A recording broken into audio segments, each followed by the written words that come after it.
আপনাদের স্বাগত জানাচ্ছি প্রবাসী টিভির সরবরাহকৃত একটি ভিডিও থেকে। আপনারা জানেন যে ঈদের দিন বড় বক্সনগর চৌরাহাটির নারায়ণ চন্দ্র মণ্ডল মাছ ধরতে গিয়ে নিখোঁজ হয়।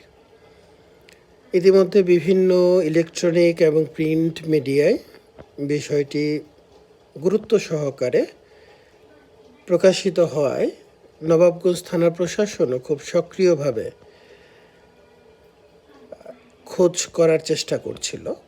ইতিমধ্যেই গ্রামের যারা মানুষ আছে, জনগণ আছে, তারা প্রতিদিনই স্থানীয় জনগণের ভাষ্য অনুযায়ী প্রতিদিন তারা নারায়ণ মণ্ডলকে খোঁজার জন্য এই বিলে যাতায়াত করে এবং খোঁজাখুঁজি করে। ঠিক গতানুগতিক বা প্রতিদিনের মতো আজও নারায়ণ মণ্ডলকে খুঁজতে স্থানীয় যে জনগণ আছে তারা যায় এবং এক পর্যায়ে তারা নারায়ণ মণ্ডলের মৃতদেহ শনাক্ত করতে পারে।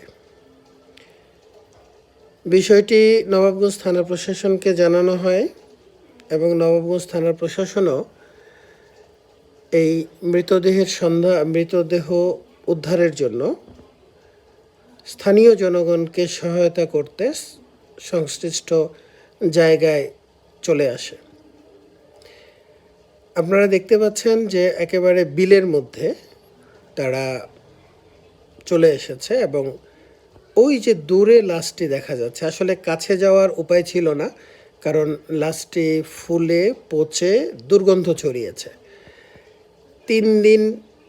8 দিন পর নারায়ণ মণ্ডলকে পাওয়া গেল।